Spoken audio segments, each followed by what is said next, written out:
Hello my dear viewers and subscribers, welcome to a new video from Trip to my Garden channel. ഇന്നൊരു vlog video ആണ്. കനകക്കുന്ന് പാലസിൽ നടന്ന flower ഷോയുടെ vlog video ആണ്. അപ്പോൾ flower show കണ്ടവർക്കും കാണാത്തവർക്കും ഇത് ഒരുപോലെ ഉപകാരപ്രദമായിരിക്കും. കാരണം ആ തിരക്കിനിടയിൽ നമുക്ക് ആ ഫ്ലവേഴ്സിൻ്റെ ബ്യൂട്ടിയൊന്നും ഒരു പക്ഷേ ആസ്വദിക്കാൻ കഴിഞ്ഞിട്ടുണ്ടാവില്ല. അല്ലാത്തവർക്ക് ഇതുവരെ കാണാൻ ആ തിരക്കിലൊന്നും പോയി കാണാൻ കഴിയാത്തവർക്ക് ഇതൊരു അനുഭവമായിരിക്കും. അപ്പോൾ ഈ ഏരിയ എന്ന് പറയുന്ന വളരെ മനോഹരമായ ഒരു ഏരിയ തന്നെയായിരുന്നു. അതായത് പല കളറിലുള്ള ക്രൈസാന്തിമം ഫ്ലവേഴ്സാണത്. പല വെറൈറ്റിയിലുള്ള ഫ്ലവേഴ്സ് കൊണ്ട് ആ ഒരു ഏരിയ ഡെക്കറേറ്റ് ചെയ്തിട്ടുണ്ട്. വളരെ ബ്യൂട്ടിഫുള്ളായിട്ട് എനിക്കിഷ്ടപ്പെട്ടൊരു ഏരിയ ആയിരുന്നു അത്. ക്രൈസാന്തിമം എന്ന് പറയുമ്പോൾ ജമന്തി പൂക്കളാണ്. പല കളറിലുള്ള സെലീഷ്യയുടെ ഫ്ലവേഴ്സും ഈ ഒരു ഓരോ ഡൗൺ സ്റ്റെപ്പുകളിലായിട്ട് ഇങ്ങനെ അറേഞ്ച് ചെയ്ത് വെച്ചിട്ടുള്ളതും കാണാനായിട്ട് വളരെ ബ്യൂട്ടിഫുള്ളായിരുന്നു. വളരെ ഭംഗിയുള്ള ഒരു അറേഞ്ച്മെൻറ്റാണ് ആ ഒരു സ്ക്വയർ ബോക്സുകൾ പോലെ വന്നിട്ടുള്ളത്. നല്ല രസം തന്നെയായിരുന്നു കാണാനായിട്ട്. അപ്പോൾ എല്ലാ കളറും മിക്സ് ചെയ്ത് വരുമ്പോൾ അതിന് പ്രത്യേക ഒരു ബ്യൂട്ടിയാണ്. ഇതേത് ഫ്ലവറാണെന്ന് അത്രയ്ക്ക് അങ്ങോട്ട് എനിക്ക് ക്ലിയർ ആയില്ല. എനിക്ക് തോന്നുന്നു ചെറിയ ടൈപ്പ് സീനിയ ആണെന്ന് തോന്നുന്നു. പല കളറുകളിലുള്ള അറേഞ്ച്മെൻറ്റാണ് കേട്ടോ. ഒരേ ടൈപ്പ് ചെടികളാണ്, പല കളറുകളിലുള്ള ഫ്ലവേഴ്സാണ് അവിടെ മാറി മാറി ഇങ്ങനെ അറേഞ്ച് ചെയ്തിരിക്കുന്നത്. എന്തായിരുന്നാലും നല്ല ഭംഗിയായിരുന്നു കാണാൻ. ഓരോ കളറിങ്ങനെ സെറ്റാക്കി അവർ ഓരോ ഏരിയ ക്രമീകരിച്ചിട്ട് വെച്ചിരിക്കുന്നത് കാണാൻ നല്ല രസമുണ്ട്. ഈ കാണുന്ന ഫ്ലവേഴ്സാണ് സ്നാപ്പ് ഡ്രാഗൺ. അത് ആ ഒരു ഏരിയ മാത്രമേ ഉണ്ടായിരുന്നുള്ളൂ. എങ്കിലും നല്ല ഭംഗിയായിട്ട് അറേഞ്ച് ചെയ്തിട്ടുണ്ടായിരുന്നു. ഇനി നമ്മൾ കാണാൻ പോകുന്നത് ജെർബറയാണ്. ജെർബറ നമുക്കറിയാം ഒരു നല്ലൊരു ഡെക്കറേറ്റീവ് ഫ്ലവേഴ്സാണ്, പല കളറുകളിലുണ്ട്. അതും അവിടെ അറേഞ്ച് ചെയ്തിട്ടുണ്ടായിരുന്നു. ഇനി ഈ കാണുന്നത് ഒരു ഏരിയയിൽ അവർ ചില ചെടികളെല്ലാം കൂടെ ചേർത്ത് വെച്ചിട്ട് ഒരു അറേഞ്ച്മെൻറ്റ് ചെയ്തിട്ടുണ്ട്. പാലസിലേക്ക് കയറുന്ന സ്റ്റെപ്പുകളിലൊക്കെ മാരിഗോൾഡിൻ്റെ ഒരു ഡെക്കറേഷൻ നല്ല ഭംഗിയായിട്ട് അടുക്കി വെച്ചിട്ടുണ്ട്. ഇവിടെ പല കളറിലുള്ള ക്രിസ്മസ് പ്ലാന്റ്സിൻ്റെയൊക്കെ കുറച്ച് കളക്ഷൻസ് അവിടെ വെച്ചിട്ടുണ്ട്. ഇതാണ് ബെശളച്ചീര, നറുനീണ്ടി, അങ്ങനെ ഒത്തിരി നമ്മൾ കണ്ടിട്ടുള്ളതും കണ്ടിട്ടില്ലാത്തതുമായിട്ടുള്ള ഒത്തിരി പ്ലാന്റ്സ് ഉണ്ട്. ചിലതൊക്കെ നമുക്ക് പ്ലാന്റ്സിനെ അറിയാം, പക്ഷെ പേരറിയില്ല. അപ്പോൾ ചിലത് പേര് കേട്ടിട്ടുണ്ട്, പക്ഷേ അത് ഇന്ന പ്ലാന്റാണ് നമുക്കറിയില്ല. അപ്പോൾ അങ്ങനെയൊക്കെയുള്ള ഒരു ഡൗട്ട് വരുമ്പോൾ നമുക്ക് ഇതുപോലെയുള്ള എക്സിബിഷനുകളൊക്കെ പോയി നോക്കുകയാണെന്നുണ്ടെങ്കിൽ നമുക്ക് കുറച്ച് അവയർനെസ് കിട്ടും അല്ലേ. ഇന്ന ചെടി ഇതാണ്, അതിൻ്റെ പേര് ഇതാണ് എന്നൊക്കെ നമുക്ക് മനസ്സിലാവും. ഇത്തരം എക്സിബിഷനുകൾ നമുക്ക് അങ്ങനെയൊക്കെ കുറേ ഹെൽപ്പ് ചെയ്യുന്നുണ്ടല്ലേ. കുറേ കാര്യങ്ങൾ നമുക്ക് നമ്മുടെ അറിവിലേക്ക് കൊണ്ടുവരാൻ ഇത്തരം എക്സിബിഷനുകളൊക്കെ നമ്മളെ ഹെൽപ്പ് ചെയ്യും. ആടലോടകം, ഉഴിഞ്ഞ, നറുനീണ്ടി, കടുക്ക, പൂവാങ്കുറുന്നൽ, അപ്പോൾ അങ്ങനെയൊക്കെയുള്ള കുറേ മെഡിസിനൽ പ്ലാന്റ്സ് ഉണ്ട്. നമ്മൾ കേട്ടിട്ടുണ്ട്, പക്ഷേ നമുക്ക് ഇന്ന പ്ലാന്റ് ആണെന്നൊക്കെയുള്ള ഒരു അറിവുമില്ല. ത്രിഫല, അങ്ങനെയൊക്കെ ഒത്തിരി. ഞാൻ അത് കുറച്ച് നേരം അവിടെ നോക്കി നിൽക്കുകയായിരുന്നു. കടുക്ക അല്ലേ, ഇതൊക്കെ നമ്മൾ കേട്ടിട്ടുണ്ട്, പക്ഷേ ഇത് ഇന്ന പ്ലാന്റ് ആണെന്ന് നമുക്കറിയില്ല. അപ്പോൾ അത്തരം ഒരു അവയർനെസ്സൊക്കെ നമുക്ക് ഇത്തരം എക്സിബിഷനുകളിൽ നിന്നൊക്കെ കിട്ടും. അപ്പോൾ ആ ഏരിയ നല്ലൊരു ഏരിയ ആയിട്ടാണ് എനിക്ക് തോന്നിയത്. ആടലോടകം, ചിറ്റാടലോടകം, ഇങ്ങനെയൊക്കെയുള്ള പ്ലാന്റ്സുകൾ അവിടെ ഉണ്ടായിരുന്നു. ഇതും ക്രൈസാന്തിമത്തിൻ്റെ ഡിഫറെൻറ്റ് വെറൈറ്റീസാണ്. ക്രൈസാന്തിമമാണ് ഒത്തിരി കളക്ഷൻസ് ഉണ്ടായിരുന്നു. എനിക്ക് കൂടുതലായിട്ടും അത് അങ്ങനെയാണ് തോന്നിയത്. അവിടെ കൂടുതൽ ക്രൈസാന്തിമത്തിൻ്റെ കളക്ഷനായിരുന്നു. പല കളറുകളിലുള്ള, നമുക്ക് കൊതി വരും അത് കാണുമ്പോഴേ, ആ പൂത്ത് അങ്ങനെ നിൽക്കുന്നു. പക്ഷെ നമ്മൾ വാങ്ങിച്ചുകൊണ്ട് നട്ടു കഴിഞ്ഞാൽ ഇത്തരത്തിലൊന്നും ഒരിക്കലും വരില്ല. കാരണം അവർ അത്രയും കെയർ ചെയ്ത് ഫ്ലവറിനെ അത്രയും കെയർ ചെയ്ത് പെസ്റ്റിസൈഡും ഇൻസെക്ടിസൈഡും ഒക്കെ അടിച്ച് അങ്ങനെ ഒരു ഫ്ലവർ ഷോയ്ക്ക് വേണ്ടി അവർ പ്രിപ്പയർ ചെയ്ത് വെച്ചിരിക്കുകയാണ്. അതുകൊണ്ട് തന്നെ അത്രയ്ക്കും കെയർ കിട്ടുന്നതുകൊണ്ട് ആ ഫ്ലവേഴ്സിനെ അവർ തൊടാനും സമ്മതിക്കില്ല, ഫ്ലവേഴ്സിനെ തൊടാനേ സമ്മതിക്കില്ല. അപ്പോൾ ഒരു ഡിസ്റ്റൻസ് ഇട്ട് വേണം നമ്മൾ ഈ ഫ്ലവേഴ്സിനെ കാണാനായിട്ട്. അപ്പോൾ അത്രയും സെൻസിറ്റീവാണ് ഫ്ലവേഴ്സ്. നമുക്കറിയാമല്ലോ, പൂക്കൾ പോലെ മൃദുലം എന്നാണല്ലോ നമ്മൾ പറയുന്നത്. അപ്പോൾ പൂവ് അത്രത്തോളം മൃദുവാണ്. അപ്പോൾ അതിനെ ഒന്ന് തൊട്ടുപോലും നമ്മൾ നോവിച്ചു കഴിഞ്ഞാൽ അത് വാടിപ്പോവും. അൽപ്പായുസുകളാണ് അല്ലേ പൂക്കൾ. കുറച്ച് ദിവസത്തേക്ക് സൗന്ദര്യം വിടർത്തി നിൽക്കും, പിന്നെ ആ കുറച്ച് ദിവസം കഴിഞ്ഞ് കഴിഞ്ഞാൽ അത് താനേ കൊഴിഞ്ഞു പോവും. അപ്പോൾ അത്രയും സെൻസിറ്റീവായ ഈ ഫ്ലവേഴ്സിനെ അത്ര കണ്ട് നല്ല രീതിയിലാണ് അവർ നോക്കി അറേഞ്ച് ചെയ്ത് കൊണ്ട് വെച്ചിരിക്കുന്നത്. അപ്പം നമ്മളും അവരുടെ ഡയറക്ഷൻസൊക്കെ ഒബേ ചെയ്തിട്ട് ആ ഫ്ലവേഴ്സിനെ ഒന്നും ടച്ച് ചെയ്യാതൊക്കെ വേണം ഇത് കാണാൻ. മാത്രമല്ല നമ്മുടെ പരിസരമൊക്കെ നമ്മൾ ക്ലീനായിട്ട് സൂക്ഷിക്കുകയും വേണം. എന്തെങ്കിലും ഫുഡ് ഐറ്റംസ് ഒക്കെ കഴിച്ചു കഴിഞ്ഞാൽ അതിൻ്റെ പേപ്പർ വേസ്റ്റുകളോ അതിൻ്റെ പ്ലാസ്റ്റിക് റാപ്പുകളൊന്നും നമ്മൾ അവിടെ ഇവിടെയും വലിച്ചെറിയാതെ അതിൻ്റേതായ രീതിയിൽ തന്നെ അതിനെ നമ്മൾ ഡിസ്പോസ് ചെയ്യണം. ഇവിടെയും കുറച്ച് ഫ്ലവേഴ്സും പോട്ട്സും ഒക്കെ നല്ല ഭംഗിയിൽ കുറച്ച് ഡിസ്റ്റൻസ് ഇട്ട് നല്ല രീതിയിൽ ക്രമീകരിച്ചിട്ടുണ്ട്. ഇതൊരു പോണ്ടിലൊരു വലിയ ഒരു ലീഫാണ് കേട്ടോ. ഒരു വലിയ താമരയുടെ ഒരു ലീഫാണ്. താമരയുടെയോ ആമ്പലിൻ്റെയോ ആണ് ഒരു വലിയ ലീഫ്.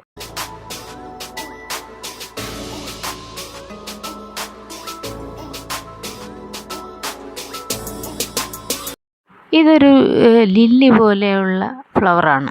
നല്ല ഭംഗിയുണ്ട് കേട്ടോ. അതിൻ്റെ ആ കളറും ആ ഫ്ലവേഴ്സും നിറയെ ആ പൂവിനൊരു പ്രത്യേക ഒരു അട്രാക്ഷൻ തന്നെയാണ് കേട്ടോ. വലിയ സൈസിലുള്ള ഫ്ലവറാണ്. ഒത്തിരി ചെടികളുണ്ട്. അത് നിറയെ ഇങ്ങനെ അറേഞ്ച് ചെയ്ത് വെച്ചിട്ടുണ്ട്. വാസ്തവത്തിൽ ഈ ചെടിയുടെ ക്ലിയർ ആയിട്ടുള്ള പേരെനിക്കറിയില്ല. ഒരു ലില്ലി ടൈപ്പാണെന്ന് എനിക്ക് തോന്നുന്നു. പക്ഷെ നല്ല ഭംഗിയുണ്ട് അത് കാണാനായിട്ട് ആ ഫ്ലവറൊക്കെ. അതൊന്നും നമുക്ക് വാങ്ങിക്കാൻ അവൈലബിൾ അല്ലായിരുന്നു. അപ്പോൾ ആ സമയത്ത് അവൈലബിൾ അല്ലായിരുന്നു. എൻ്റെ ഇത് വൈൻഡപ്പ് ചെയ്യുമ്പോൾ ഈ ഷോ കഴിയുമ്പോഴേക്കും എനിക്ക് തോന്നുന്നു അവർ കുറച്ച് പ്ലാൻസൊക്കെ സെയിൽ ചെയ്യും. അപ്പോൾ ആ സമയങ്ങളിൽ പോകുന്നവർക്ക് ചിലപ്പോൾ ഇതിൻ്റെയൊക്കെ തൈകളൊക്കെ വാങ്ങാൻ കിട്ടുമായിരിക്കും. നല്ല ഭംഗിയാണത്. ആ ഏരിയയിൽ കുറച്ച് തിരക്കും കൂടുതലായിരുന്നു കേട്ടോ. ഇവിടെയും കുറേ ചെടികൾ. ഇവിടെ ആന്തൂറിയമാണ് വെച്ചിട്ടുള്ളത്. നല്ല ചെറിയ ചെറിയ ടൈപ്പ് മിനിയേച്ചർ ടൈപ്പ് ആന്തൂറിയം വെച്ചിട്ടുണ്ടായിരുന്നു. നല്ല രസമായിരുന്നു. ആന്തൂറിയം നല്ലൊരു പ്ലാന്റ് ആണല്ലോ. ഫ്ലവറിങ് പ്ലാന്റ് ആണ്. ഒരു ഷെയ്ഡിലൊക്കെ നമുക്ക് സെറ്റ് ചെയ്യാൻ പറ്റുന്ന തരത്തിലുള്ള ഫ്ലവറിങ് പ്ലാന്റ് ആണ് ആന്തൂറിയം. അതിൻ്റെ മിനിയേച്ചർ ഹൈബ്രിഡ് ടൈപ്പുകളൊക്കെയാണ് ഇപ്പോൾ ഉള്ളത്. പല കളറുകളിലൊക്കെയുള്ള ഒത്തിരി ടൈപ്പുണ്ട്. പിന്നെ ഇവിടെയൊക്കെ ഒരു പോട്ടുകളിലാണ് കൊണ്ടുവച്ചിട്ട് ഡെക്കറേറ്റ് ചെയ്ത് വെച്ചിട്ടുള്ളത്. കാരണം ഇവർ പോട്ടിലാണല്ലോ ഇത് കൊണ്ടുവന്നിട്ട് ഡെക്കറേഷൻ കൂടുതൽ ചെയ്യുന്നത്. അടുത്ത ഒരു ഏരിയ എന്ന് പറയുമ്പോൾ ബോൺസായികളുടെ ഒരു ഏരിയ ആയിരുന്നു. ബോൺസായി പ്ലാന്റ്സ്, വലിയ പ്ലാന്റുകൾ ഉണ്ടായിരുന്നു. ബോൺസായിയുടെ വലിയ വെറൈറ്റികളുണ്ടായിരുന്നു.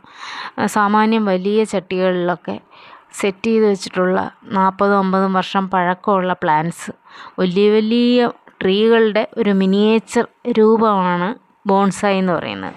അതിൻ്റെ ഗ്രോത്തിനെ സപ്രസ് ചെയ്തിട്ട് ഒരു ചെറിയ പോട്ടിൽ അതിനെ ആ ഒരു അതിൻ്റെ ഒരു മിനിയേച്ചർ വേർഷൻ, ട്രീയുടെയൊക്കെ ഒരു മിനിയേച്ചർ വേർഷനാണ് ഈ ബോൺസായി.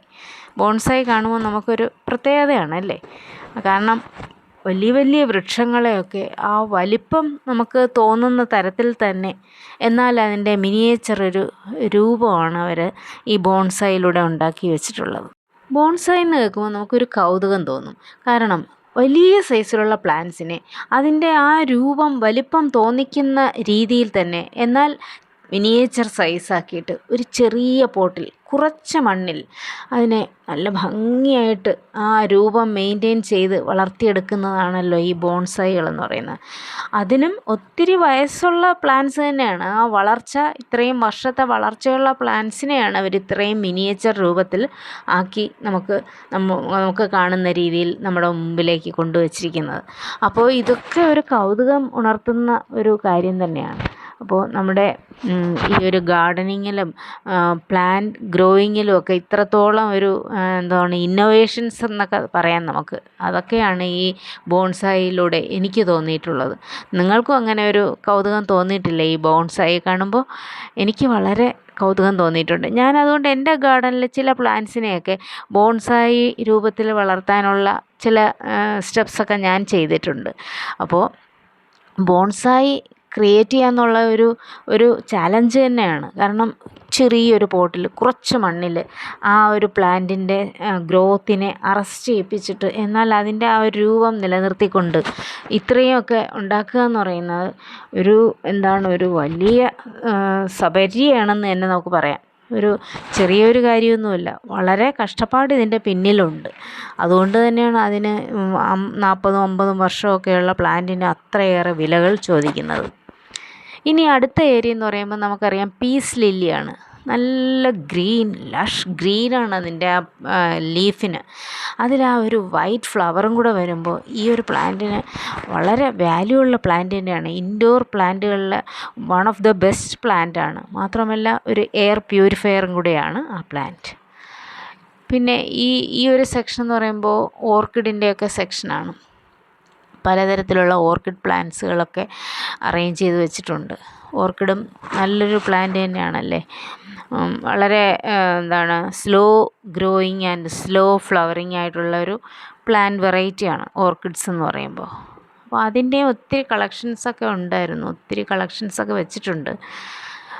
ചില ഭാഗങ്ങൾ ക്രമീകരിച്ച് വെച്ചിട്ടുണ്ട്. എങ്കിലും ചില ഒത്തിരി ഗ്രൗണ്ട് ഏരിയകളൊക്കെ വീണ്ടും വേക്കൻ്റായിട്ട് ഒത്തിരി പ്ലേസുകൾ കിടപ്പുണ്ടായിരുന്നു. സാധാരണ മറ്റു ഫ്ലവർ ഷോകൾ നമ്മൾ ലാൽബാഗ് ഫ്ലവർ ഷോ ഒക്കെ കാണാൻ പോകുമ്പോൾ എത്ര കളക്ഷൻസ് ആണെന്നറിയാമോ. ഞാൻ കണ്ടിട്ടുണ്ട് ലാൽബാഗിൻ്റെ ഫ്ലവർ ഷോ കണ്ടിട്ടുണ്ട്. വളരെ ബ്യൂട്ടിഫുള്ളായിട്ടുള്ള ഒരു ഫ്ലവർ ഷോയാണത്. അപ്പോൾ അതുപോലെയൊന്നും ഒരിക്കലും ആവില്ല, എങ്കിലും ഫ്ലവേഴ്സ് എന്ന് കേൾക്കുമ്പോൾ നമുക്ക് എന്തായിരുന്നാലും ഒരു പ്രത്യേകതയാണല്ലോ. അതുകൊണ്ടാണ് നമ്മൾ ഈ ഫ്ലവർ ഷോകളെന്ന് പറയുമ്പോൾ നമുക്കൊരു പ്രത്യേകത. ആ ചെടികളെ കാണാനും ഒക്കെ ഒരു വല്ലാത്തൊരു ഇഷ്ടം തന്നെയാണ്. അപ്പോൾ നമുക്ക് എല്ലാവർക്കും, മലയാളികളെന്ന് മാത്രമല്ല എല്ലാവർക്കും പ്ലാന്റ്സും ഫ്ലവേഴ്സും ഒക്കെ ഇഷ്ടമുള്ളവർ തന്നെയാണ്. അപ്പോൾ ഈ ഓർക്കിഡ് ലവേഴ്സ് ഉണ്ടല്ലോ, അവർക്ക് വളരെ ഇൻട്രസ്റ്റിംഗ് ആയിരിക്കും ഈ ഒരു ഏരിയയൊക്കെ. ഓർക്കിഡിൻ്റെ ഒരു ഏരിയയൊക്കെ നല്ല ഇൻട്രസ്റ്റിംഗ് ആയിട്ട് അവർക്ക് അനുഭവപ്പെടും. അപ്പോൾ അതും എൻ്റെ ഗാർഡനിലും കുറച്ച് ഓർക്കിഡ് പ്ലാന്റ്സൊക്കെ ഉണ്ട്. പലതരത്തിലുള്ള പ്ലാന്റ്സ് ഉണ്ട്. ഓർക്കിഡിൻ്റെ തന്നെ ഡെൻഡ്രോബിയം, ഫെലനോപ്സിസ്, മൊക്കാറ, അങ്ങനെ ഒത്തിരി വാൻഡ, അങ്ങനെ ഒത്തിരി വെറൈറ്റീസുകളുണ്ടല്ലോ. അപ്പോൾ അതെല്ലാം നമ്മൾ കണ്ടു. ഒത്തിരി പ്ലാന്റ്സ്, ഫ്ലവറിങ് പ്ലാന്റ്സൊക്കെ ഇവിടെ വെച്ചിട്ടുണ്ട്. പക്ഷേ അതിൻ്റേതായ ഒരു രീതി ചില ഭാഗത്തൊന്നും വന്നിട്ടില്ല. ചില സ്ഥലമൊക്കെ നല്ല ഭംഗിയായിട്ട് പാക്ക് ചെയ്ത് വെച്ചിട്ടുണ്ട് അവർ.